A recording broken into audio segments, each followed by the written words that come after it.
Nasihat ketika konflik rumah tangga di ujung tanduk. Bahan ini disusun oleh Abuya Zarmon Ajizar Ajiz, penyuluh agama Islam, Kantor Urusan Agama Kecamatan Ranah Pesisir Kabupaten Pesisir Selatan. Kehidupan rumah tangga memang tidak terlepas dari konflik yang bisa jadi semakin membesar dan semakin sulit diurai. Suasana menjadi dingin, komunikasi semakin sulit, hingga kondisi tersebut menjadi di ujung tanduk dan mulai berpikir ke arah perceraian. Lalu, bagaimana menyikapi hal ini? Pertama, tobat dan istighfar kepada Allah. Jangan buru-buru membahas dan memikirkan perceraian. Namun masing-masing pihak suami dan istri hendaknya introspeksi diri, sudahkah istighfar dan tobat kepada Allah Ta'ala. Karena kalau belum beristighfar dan bertobat, masalah seringan apapun tidak akan hilang. Allah Ta'ala berfirman di dalam Al-Quran, yang artinya sebagai berikut ini. Dan apa saja bencana musibah yang menimpamu, maka dari kesalahan dirimu sendiri. Sebagaimana diterangkan dalam Al-Quran surat An-Nisa ayat 79. Dan juga hal senada diterangkan dalam Al-Quran surat Asy-Syura ayat 30. Yang artinya sebagai berikut ini. Dan apa saja musibah yang menimpa kamu, maka disebabkan oleh perbuatan tanganmu sendiri. Dan Allah memaafkan sebagian besar dari kesalahan-kesalahanmu. Suami hendaknya istighfar dan tobat, demikian pula istri hendaknya istighfar dan tobat. Inilah konsep dan kunci untuk menyelesaikan konflik rumah tangga. Masalah rumah tangga menjadi runci karena suami menyalahkan istri, dan istri menyalahkan suami. Separam dan sefatal apapun masalah, kalau masing-masing pihak menyadari dan mengakui kesalahannya, insya Allah masalah tersebut akan terurai. Setiap manusia pasti memiliki kesalahan. Rasulullah Shallallahu Alaihi Wasallam bersabda, yang artinya sebagai berikut ini. Setiap anak Adam pasti memiliki kesalahan, dan sebaik-baik orang yang melakukan kesalahan adalah mereka yang mau bertobat. Hadis riwayat Tirmidzi, Ibnu Majah, Ahmad, dan dinilai hasan oleh Al-Albani dalam Syahih Al-Jami' As-Saghir. Selama kita masih manusia, pasti berbuat kesalahan, sehingga tidak perlu menganggap dirinya tidak memiliki andil kesalahan dalam konflik rumah tangga tersebut. Kalau dua-duanya saling menyadari porsi kesalahan masing-masing dan meminta maaf, insya Allah masalah tersebut bisa diselesaikan. Namun, sifat menyalahkan diri sendiri adalah sifat yang mahal dan sulit. Karena setiap kita memiliki kecenderungan untuk menyalahkan orang lain terlebih dahulu. Hanya orang-orang pilihan yang memiliki mental menyalahkan diri sendiri. Renungkanlah kisah Nabi Yunus alaihi salam ketika dimakan ikan paus. Beliau tidak menyalahkan umatnya yang durhaka dan kufur, namun beliau menyalahkan dirinya sendiri. Sebagai Allah berfirman dalam Al-Quran, yang artinya sebagai berikut ini. Dan ingatlah kisah Zunnun Yunus ketika ia pergi dalam keadaan marah. Lalu ia menyangka bahwa kami tidak akan mempersempitnya, menyulitkannya. Maka ia menyeru dalam keadaan yang sangat gelap bahwa tidak ada Tuhan yang berhak disembah selain Engkau, Maha Suci Engkau. Sesungguhnya aku adalah termasuk orang-orang yang zalim. Terangkan dalam Al-Quran surat Al-Anbiya ayat 87.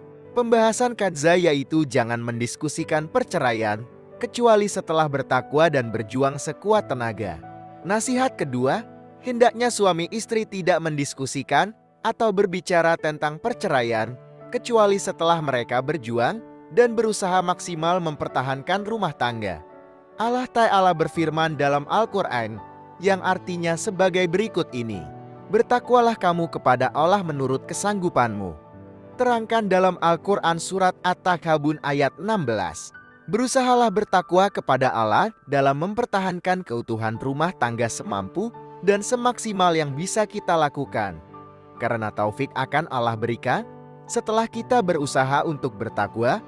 Sebagai Allah berfirman dalam Al-Quran yang artinya sebagai berikut ini. Barang siapa bertakwa kepada Allah, niscaya Dia akan mengadakan baginya jalan keluar dan memberinya rezeki dari arah yang tiada disangka-sangkanya. Dalam Al-Quran surat At-Talaq ayat 2-3. Setelah kita berusaha bertakwa semaksimal mungkin, barulah Allah memberikan solusi atau jalan keluar atas berbagai permasalahan yang kita hadapi. Yang menjadi masalah, orang-orang yang bercerai bisa jadi belum berusaha bertakwa semampu dan semaksimal mungkin. Setelah berusaha bertakwa semampu dan semaksimal mungkin, barulah berbicara tentang perceraian. Maka hendaknya masing-masing suami dan istri merenung, apakah dalam hari-hari konflik ini kita sudah memperbanyak salat malam? Memperbanyak zikir kepada Allah? Memperbanyak menangis di hadapan Allah? Atau memperbanyak sedekah? Sudahkah memperbanyak istighfar dan tobat kepada Allah? Kalau dua hal ini, tobat dan istighfar, lalu berusaha bertakwa tidak dilakukan dan berujung perceraian, maka bisa jadi masalah dan konflik tersebut akan berulang kembali ketika masing-masing mereka membangun rumah tangga yang baru. Demikianlah lingkaran setan nikah cerai tersebut akan terus berulang karena akar masalahnya tidak diperbaiki. Nasihat ketiga, jujur kepada Allah. Inti menyelesaikan konflik rumah tangga bukan dari sisi fikih, tetapi dari sisi iman dan hati. Allah Ta'ala berfirman, ketika rumah tangga sudah diadil, sebagai Allah berfirman dalam Al-Quran yang artinya sebagai berikut ini. Dan jika kamu khawatirkan ada persengketaan antara keduanya, antara suami dan istri, maka kirimlah seorang hakam dari keluarga laki-laki dan seorang hakam dari keluarga perempuan. Jika kedua orang hakam itu bermaksud islah, mengadakan perbaikan, niscaya Allah akan memberi taufik kepada suami istri itu. Sesungguhnya Allah Maha mengetahui lagi Maha mengenal. Terangkan dalam Al-Quran surat An-Nisa ayat 35. Dalam ayat tersebut, Allah Ta'ala menjelaskan bahwa ketika konflik suami istri sudah deadlock, maka masing-masing pihak mengirimkan hakam wakil untuk bermusyawarah.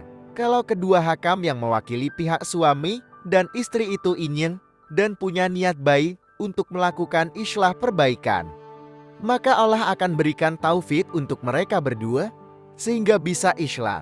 Sehingga kuncinya adalah apakah masing-masing pihak suami dan istri memiliki niat dan keinginan untuk melakukan perbaikan, atau hanya ingin memperturutkan ego masing-masing.